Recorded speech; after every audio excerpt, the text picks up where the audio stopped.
a certain sense, the third major attack on the founder, and in some ways the most vicious of them all. The first, of course, being Chetardi and his attempt to take over the schools, and his recourse to the ecclesiastical superior, and the whole attempt to have De La Salle replaced. The second, of course, was the joint action of the writing masters and the schoolmasters, and the final court decision against De La Salle and the fine. And so now this third thing comes up. So, but of course he's spread his base rather far and wide throughout France. So he doesn't really depend on any one place. But this one, poor old founder certainly got roped into this one very reluctantly, and a real sort of a double cross actually on the part of this young kid. So his name is Jean-Charles Clément. I've often, maybe I'll do this before I've often wanted to do this and never got around to it. But in the book, Blanc calls him a priest. I'm not sure what the word is in French. It probably is abbé. Now, most of the time, an abbé is a priest. It's the word for a diocesan priest. Blanc calls him either a priest or an ecclesiastic. The fact of the matter is he was a layman, a young layman. He was not a priest, not even an ecclesiastic. But he had inherited somehow the title to the rich abbé of St. Calais. He was to receive this in due course. And so, because he had the title as a benefice to this abbey, that's how he gets to be called the Abbé Clément. But actually, as a matter of fact, he lived and died a layman.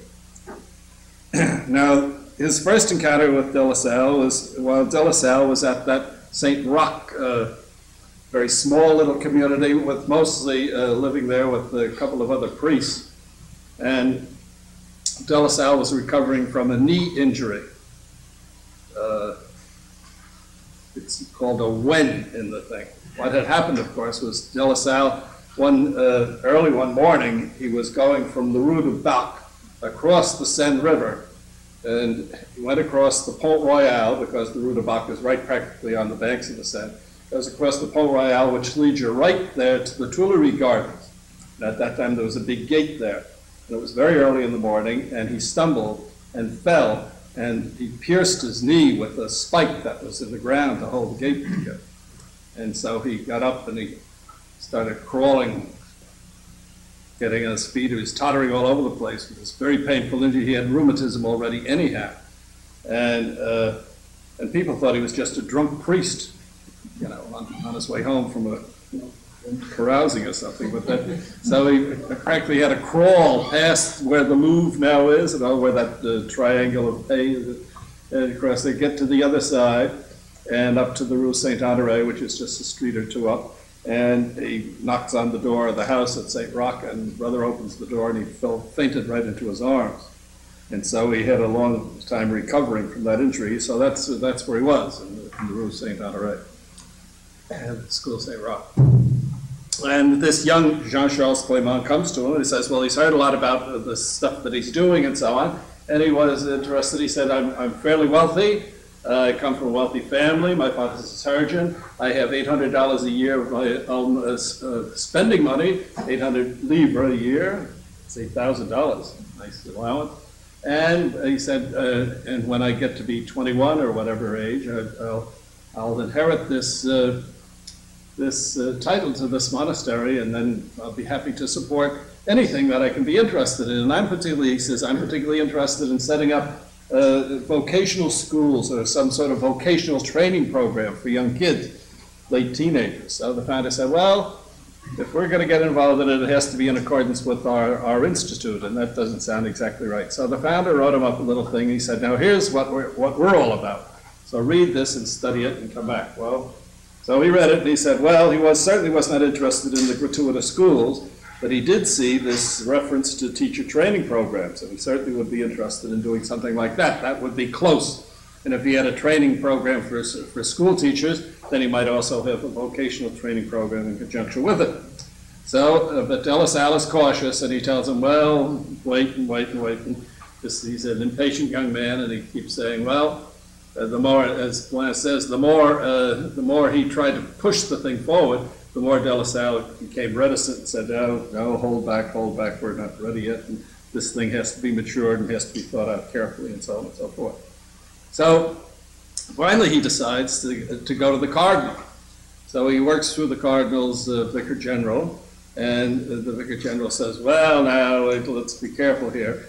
It's okay, it's a good idea, and if you come from a good family, if you want to support something like this, he says, it's all right, but the cardinal says, go ahead, but not in Paris, because the founder is already forbidden to run anything like this at all in Paris, and it's very similar to the thing that they had closed down at St. Hippolyte. So find someplace else. So the vicar suggests this place in Villars, but no, that's too far away. So Clement didn't want that. So meanwhile, the founder is already involved in setting up this school up in St. Denis. And so there's the sister of Mademoiselle Poignant has this beautiful house for sale that would be suitable for such a center. And so De La Salle's lawyer, Rogier, and Clement and De La Salle all come together in this meeting in 1708, and they make a deal to lease this house. And so Clement, so De La Salle offers, he had some money, he had always wanted to get a teacher training college started, so he had some money put away someplace, 5,200 livres. So he's willing to throw that into the hopper, and Clement is willing to pay for the maintenance of the teachers there. So they finally get the thing open, and they started off with 3 of these schoolmasters who came, and Bland describes the course of studies there, including Gregorian chant. That was one of the big things that country school teachers, the pastor would expect them, not only to teach school all week, but then on Sundays to be sort of an auxiliary to lead the liturgies, such as they were in those days, but especially to teach the children and the parishioners Gregorian chant, and wear the surplice and all that sort of stuff. So it was kind of a sort of seminary type experience, a training school for altar boys, maybe would be another way to put it. But anyway, so this thing is going along fairly well. And it attracted the attention of Madame de Maintenon, so much so that she was able, from the king, to get them exempt from having to take in soldiers, to billet soldiers, and everything is going rather smoothly. The famine comes along, and some of them had to go home for a couple of months, but anyway, the school seemed to be established. So here we see De La Salle seems happy that this thing is going along. Of course, Bland puts it very dramatically, you know. He said, it's going too well, there must be something wrong here, you know. In 1710, Clement finally gets title to this abbey, this rich abbey, this wealthy abbey, because he had been promised this benefice, and it fell into his hands because it was at this time, if you remember, see all this ties together, that the Bishop Godet de Marais died, and so his nephew succeeded him. And his nephew, the Bishop de Marienville, I believe is his name, he succeeded to Chartres and left this post of this abbey vacant. And so it fell to Clement. So now he's got all the bucks from this abbey, and so on and so forth. And apparently, at this point, everybody begins to have second thoughts. Now that old Clement has all of this sudden wealth that's thrust upon him, and so on, he begins to lose interest in the whole project. Mademoiselle Poignant, the sister of that other one, she decides she wants the house back. Rogier, the lawyer, and the whole thing was put in his name, and he had the receipt for the $5,200 livre, but so old Rogier decides it would be much better to sell the house. So you have everybody having second thoughts about the whole operation, and here's De La Salle caught in the middle. Meanwhile, with all this going on, Clement's father, who was a famous surgeon in Paris at the time, he gets wind of the fact of what his son is up to. And he decides he wants to pull him out of it and in no way get involved. Now, one of the things that Bland does not mention, but Arose discovered, as he discovers all these interesting little things, it was in that year, in 1711, that the Clément family was given a title of nobility by King Louis XIV. So that probably was one of the major motivations in this whole thing, while the family, now that they had been given noble status, didn't want their son mixed up in anything that was as shadowy and had such was so low on the social scale as something like getting involved in gratuitous schools, especially, of course, since Jean-Baptiste de La Salle already had court judgments against the whole enterprise that he was engaged in anyhow. So, so here's the Clément family. And the father was so enraged when he found out what his son was into that he blamed the founder for leading him on and trying to milk him for the money. Now the Clément family, the founder said, no, it was his idea, not mine, and I tried to hold him off on the thing and so on. They wouldn't listen to any kind of reason whatsoever in the whole process. So, and they really were out to get the founder. Now, I don't know whether you caught the significance of this in reading the Bland. Bland tries to make it as clear as possible. But this meant, therefore, that the accusation was not only a civil suit, that is involving the money and all that sort of stuff, but it was a criminal suit. That taking advantage of a minor was a criminal action, huh? And therefore the founder was subject not only to fine, but imprisonment. And of course his reputation, then he would be a condemned criminal, effectively. And so, and they really wanted to crush the founder completely. Now the founder was in an impossible position. Huh? The Clément family had very, very powerful connections. Now Blanc keeps putting the secret enemy in there, and that's a possibility, although I think he may be trying to push too far on that. But certainly the cardinal was not going to be on the side of the founder after all the trouble that in the whole business over the Grieken incident. Chétardy may well have been in the picture and so on and so forth, and there was nobody that the founder could rely on in the whole thing. So anyway, the founder did what he could. He got the receipt for the 5,200 livres that he had put into the thing, and he got all the correspondence, because a lot of this negotiation with Clément in the early stages was done by letter. So he had all of that correspondence showing that it was Clément who was pushing for the thing all along, and that he certainly wasn't leading this kid around by the nose. But it was pretty evident that the judgment was going to go against him. So in 1711, while all of this is cooking, de La Salle makes his first trip to the south. And he does the tour of the south. Now, Blanc has only a couple of paragraphs on this, and we don't know very much about where he went on this trip to the south. We know he was in Dijon at one point, that he was in Avignon. He probably, in Mende, there's a clear memory of him going over there on this trip. So either he went over to the west directly to Mende and Alès and those places and then came back by way of Avignon, or he came down Dijon and Avignon and went over there. But we know that he wound up in Marseille because we have a letter that he wrote to Gabriel de Rollin from there saying that he had to go back. This thing took about 6 months. And so he writes to Rollin that he's going back to France, huh? Because he thought of himself as effectively in a foreign country when it's down there in Marseille, where the language is very different from everything else. So this is the founder's first visit to all of those communities that we saw over here. And it's quite possible that he was able to drop in briefly anyway at all. And every place he went, he was well received in Mende by the bishop and so on. And he was treated wonderfully. He was in Grenoble, well received there and so on, and all these places. Les Vans, that's where he served the mass of the priest in Gravier near there and so on.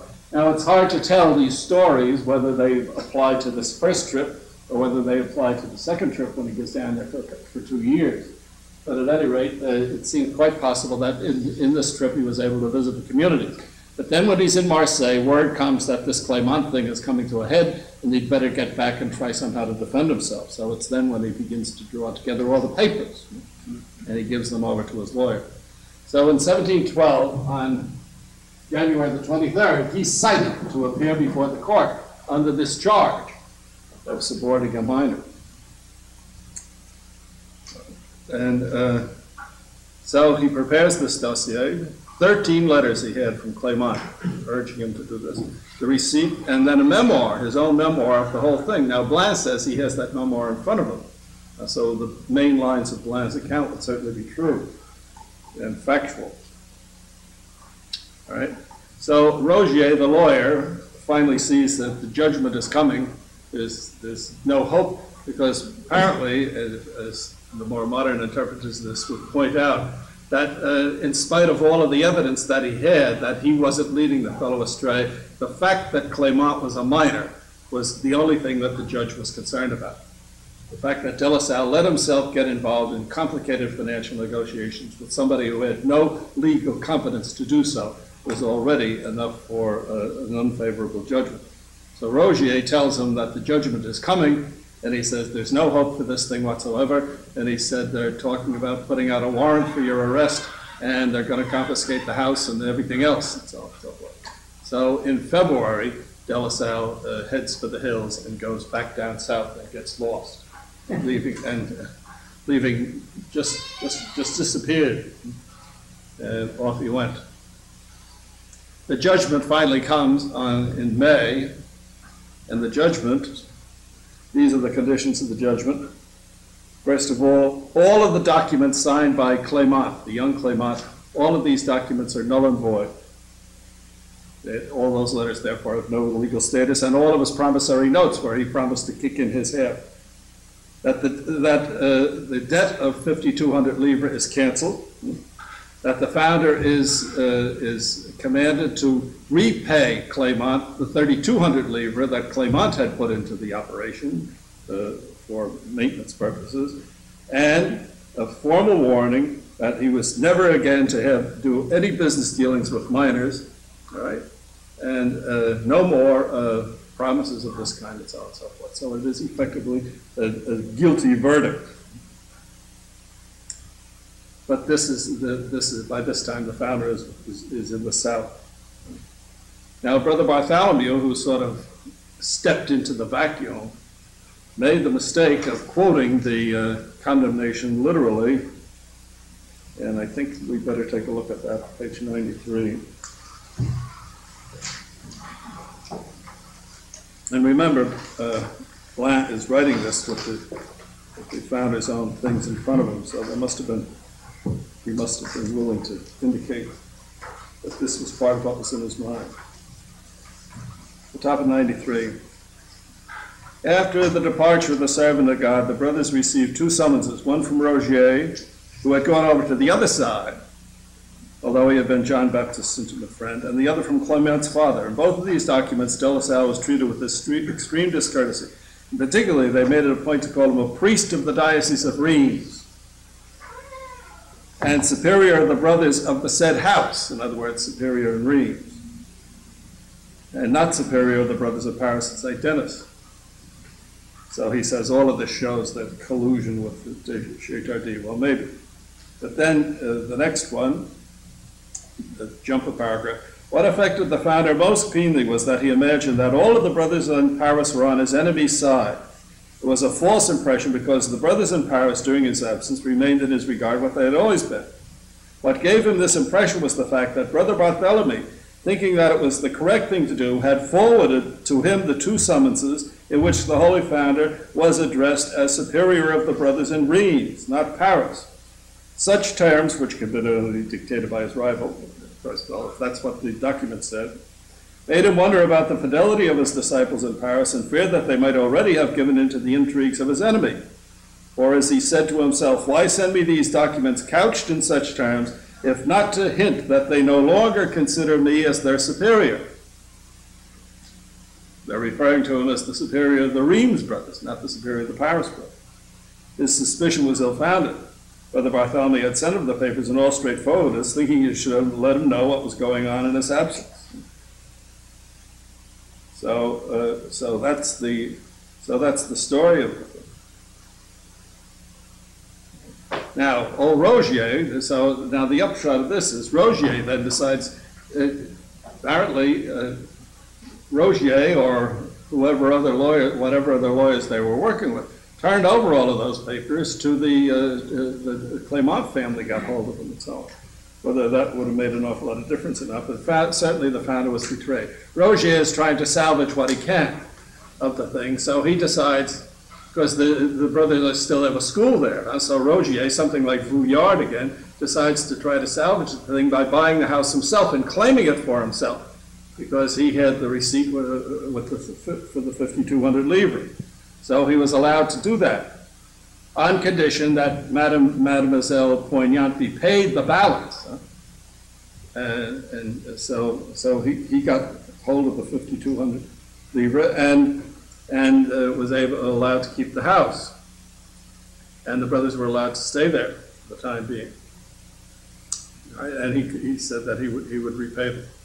So, which he never did in the founder's lifetime. But then he given the 5,200 livres in his will as a matter of conscience. Clément, as of course good old Blanc always brings to these villains get it in the end.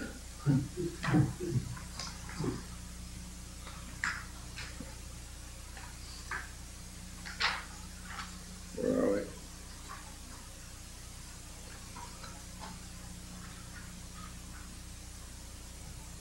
Page 94. It is not to be wondered at if this priest, who was responsible, he's not a priest of course, who was responsible for all the disasters we have just described, came to an evil end. After the death of the regent, now Louis XIV died in 1715, and Philip of Orleans was appointed to be regent until Louis XV would be old enough to assume the throne. So after the death of the regent, he was accused of plotting against the state and was exiled in chains far from Paris.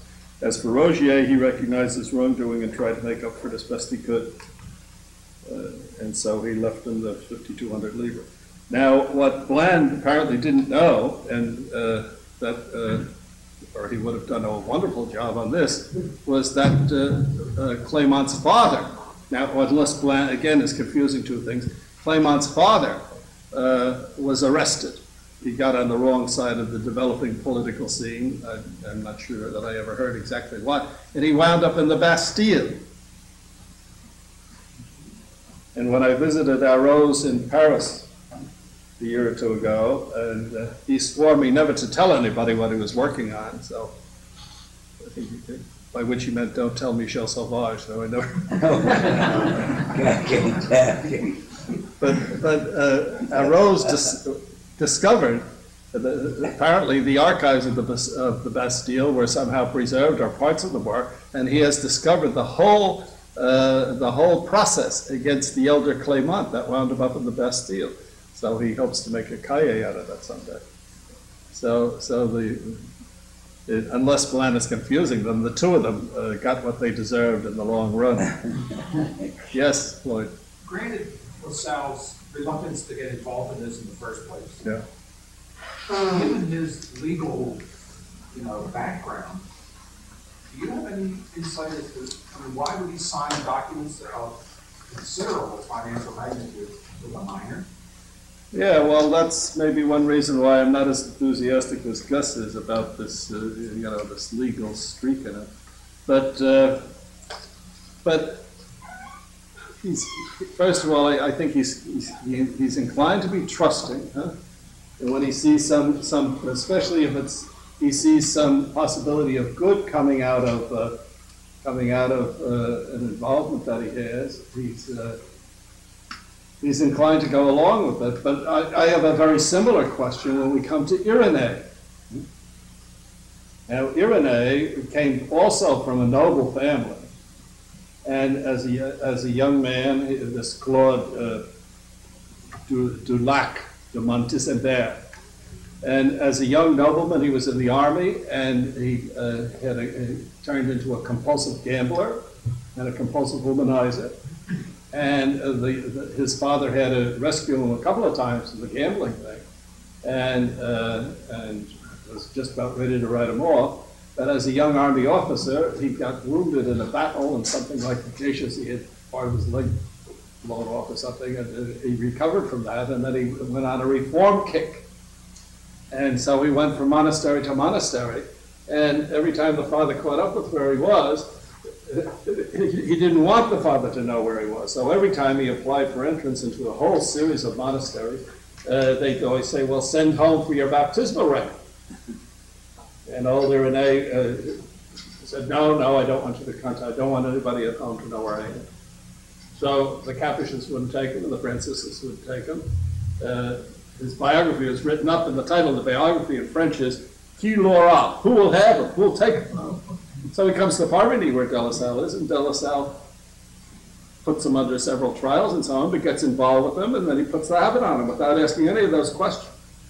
So it's not the only instance of De La Salle getting involved with a young man who's a little bit, operating illegally, in this case, contrary to canon law and everything. But again, the Institute had no status as a religious order, so we didn't feel obligated by any of the canon law at the time, which was not codified either. But he didn't feel that he in any way had to act according to the pattern of church law for religious institutes. But it's a very similar case, isn't it? So, that seems to be, is there, yes, Phil? What was the total value of that house? I couldn't discern that. I don't know, but it seems to somewhere in the back of my head there's something like 13,000 livres. I think the 5,200 down payment was half of it or something like that. It may be in Encounters. I haven't looked at that again recently. The second question, why did his lawyer, it claims that he was betrayed by his own lawyer? Yeah. Well, that's another thing. So this whole thing is kind of messy and intriguing, isn't it? And when you're dealing with these, with Bland, who messes up the facts with all of this, with his own little plots and intrigues and everything, it's awful hard to straighten it out. But it's quite possible. There may see what happened, of course, is that all of De La Salle's papers that he had, the dossier that he had put together in his own defense, somehow fell into the hands of the lawyers of the opposition. But that might have been required by the court. See, so I'm never too sure about this thing. And there doesn't seem to be anything here that indicates that De La Salle felt that he had been terribly betrayed by Rogier either. So I don't know. I really want to. But certainly Rogier saw what was coming, and he warned the founder, that if you have any sense, you'll get the hell out of town. So, Gus, have you got any thoughts on that? No, I would, however, proceed from the opposite direction. I would proceed from the direction that De La Salle was acting wisely. This is characteristic of De La Salle. He moved very cautiously. He's a first-class, so I won't mention the last three. And so I would begin with the presumption that De La Salle acted prudently. And I think the whole question of what the law was at the time, you have to do a real study of the law to know how far off De La Salle was. So that's my position. I begin by giving him the benefit of the doubt. And I know it's hazy, but that's the way I look at it. Do you think the lawyers really betrayed him? Well, I'm inclined to think that. Rogier, after all, had a guilty conscience up to the time he died, and he tried to make reparations by giving the money back. If Rogier felt innocent, he would not have done that. He was acting out of a sense of guilt that he had betrayed and that there's no to his own intent. But don't you think that in the beginning, though, it was a way of salvaging that whole operation to get the house for himself? At least he got away from the Cléments, Well, So, that doesn't impress me as absolving him from his feeling of guilt. However, I think you have to get in. You have to know the law of the time thoroughly. I think a Rose may come out with something on this that will be very valuable. yeah, especially the. What I'd like to ask was, this is another question of law. Why didn't they send the police after him? How come going south, he was perfectly free? So was there no hand of the law reaching out to bring him back? Yeah, well, there's a long gap between his flight and nobody knew where he was. Maybe that's one reason why he didn't let anybody know where he was. And how come when he came back that they didn't say, hey, you're the one in jail? Yeah, yeah. That's fuzzy. Yeah, but that doesn't surprise me too much in a way, because as somebody else mentioned, you know, once he had that other condemnation, once they got the decision for the writing masters and the schoolmasters, they didn't really pursue him all that much personally. Or for example, to get the money from the fines, which he never paid. Somebody asked me, why didn't they throw him in a debtor's prison? Because he hadn't paid the fines. And, you know, there may just have been not that much follow-up to the court orders. I just want to ask you, when you mentioned the fines, when I was doing that reading there, I had the impression that it's different then from today. For example, the fines today are paid to the court. Yeah. But the way I read it, the fine money would go to the schoolmaster and the writing master. And they wanted that money, that's why they wanted the fine. Is that correct? Yeah, well, you're right, but that's what it says, and that's all we have to go on. Yeah. Without doing a very thorough study of similar cases and how they were disposed of. I have an idea that an awful lot of that French system depended on people blowing the whistle, and that is, if your enemies pursued you in the courts, well, then they pursue you and throw you in jail, or get letters to cash it, and lock you up, as they did for some of those other people. But once they got a court judgment, if they were satisfied with that, apparently that was the end of the pursuit. That's at least what any of the evidence we have from the story. Just what's the source for thunder continuously in spite of the land attendants? Is that security affair? Oh yeah. I don't. Is that story in my affair? Maybe it is. I've forgotten what the source of that is, but I think it might be in my affair.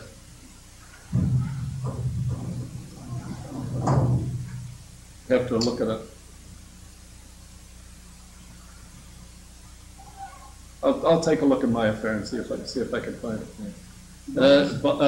Arose has it in that chronicle, right? In the back of beginnings.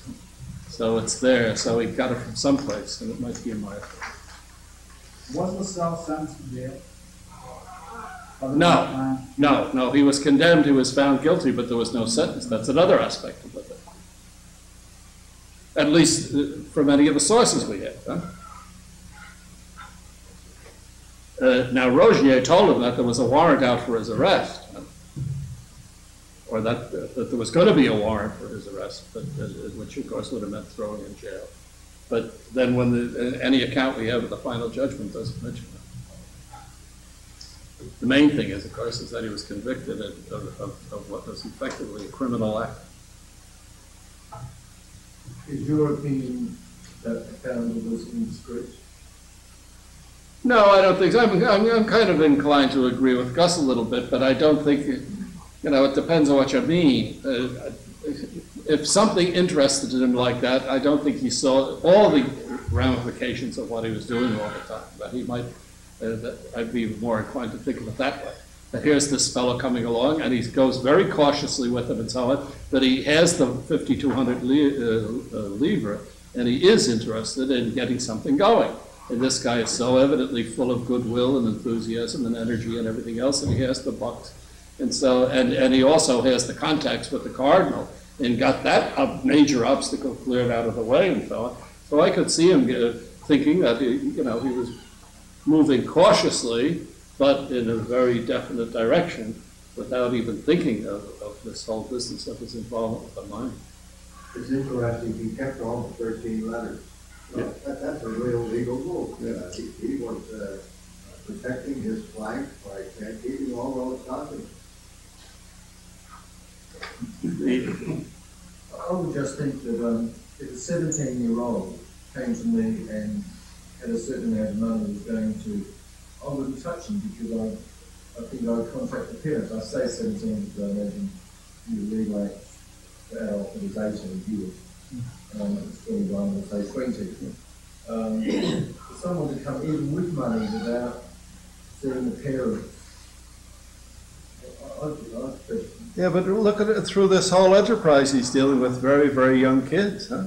And there's no indication anywhere that he's concerned about the parents. How about those characters in Reims that he had, where the parents were doing everything they could to get that Burlette fellow, for example, out of the house, and he kept encouraging him to continue his penitential performances and ultimately kill himself effectively and so on, in disregard for the parents.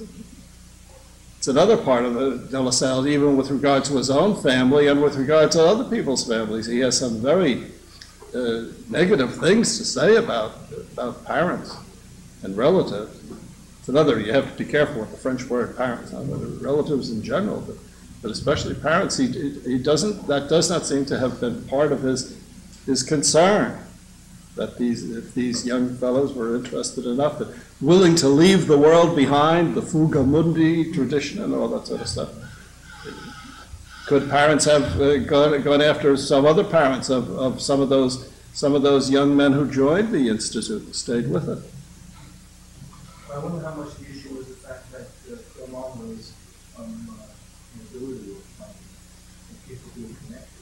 Yeah, but I think that's another reason why the founder probably was inclined to trust him, as he also trusted Claude Dulac de Montesembert, because one of the things about nobility, of course, these were just newly made nobles, huh? They were really upper bourgeoisie. But one of that sense of noblesse oblige was very, very strong. That if you were dealing with somebody from that type of background, you ought to be able to count on the fact that their word was absolutely dependable in law. That was certainly a part of the cultural climate of the time. Any idea of where the 5,200 Libra came from? No, that's another thing. And I don't think so. Did you suggest? Well, I think De La Salle always had money in that trustee group. Yeah. Yeah, we haven't mentioned that. There was an association in Reims, and two of his brothers and another layman in Reims had a civic association that acquired property and things in the name for the Institute, and it continued after the founder's death. So it could have been that group, but in this Paris situation, how much contact he had with that Reims group at this period is another question. Or it could have been he had, after all, he had a slice of that property from his grandmother too up there, huh? And so the notion that he was absolutely without resources is not. And he might, and of course, the other accusations that they were using in cahoots with Chez Tardy is that the salary they were getting, he didn't put it all back into the same school. In other words, he was willing to use that to support other works and so. But it could have been a one-shot inheritance from somebody. But when we don't know those things, you can just guess. Just on that, it says that 5,200 was that sum was in the hands of the French, and hopefully that people connected to De La Salle for the needs. There was also mentioned that there was a woman's religious organization that constantly helped him over a period of years that was given money after he left that area. That was in the Rue de Charonne, and those were the Daughters of the Cross across the street, where he said mass for them and had. But in that famine situation, see that when Blan is talking about the events in 1703, he carries it all the way through to this period, where he had the novices in the Rue de Bruyère, and whenever they really got stuck and had nothing, he'd say, "Let's go to the cross." The Daughters of the Cross in that the daughters of the Cross there. And so they were always good for a handout, whenever we really got stuck. Were those Dominicans? Were those Dominicans? I think they were. Now that you mention it. Gus, were those sisters Dominicans, do you know? I don't know. It seems to me I read someplace that there was a convent of some rather well-known order. At this time, are there any examples in the literature where, before Lasalle escaped to the south, where clerics were put in jail? Oh, sure. There are examples. Oh, sure. And the Spirit and Virtues, is it Spirit and Virtues where he visits that fellow in the Bastille, and the priest and exchanges his cassock with him? Of course, the That's one of the Bastille stained is glass 7 windows years in the chapel here. Huh? The Bastille, isn't that much later as a sort of a Oh, no, that was there at the time. Same time. Oh, sure, sure. Sure, the Just came into The power. Bastille was stormed in 1789, but that was there for a long, long time. If you go to that square where the Bastille was, they have the outlines of the original Bastille in the street and marked in the pavement of the street. Okay, so now for tomorrow we'll do the founders trip to the south, and the whole business of this will be the fourth major campaign against him, the campaign that takes place in Marseille. So again, you can work your way through Blam, but I think you'll find it much more clearly organized and stated in those short pages in the Encounters book. Huh? So try to get to read the Encounters, and it'll be a good review of all this stuff, because there we try to put together in a short space the foundation, the history of the foundations in the South, to review what we did this morning, and then the trouble in Marseille. Read Blam first, and then read Encounters, and that'll be a corrective, and we can talk about that a little bit more too. Okay? We have a little business to do before going over to lunch. We need to talk about our party that's coming up. If you remember, we originally were planning on doing something Tuesday night, but then Ed Bean's funeral mass came up. So we thought Wednesday. And we have a room for Wednesday over at Soda Center.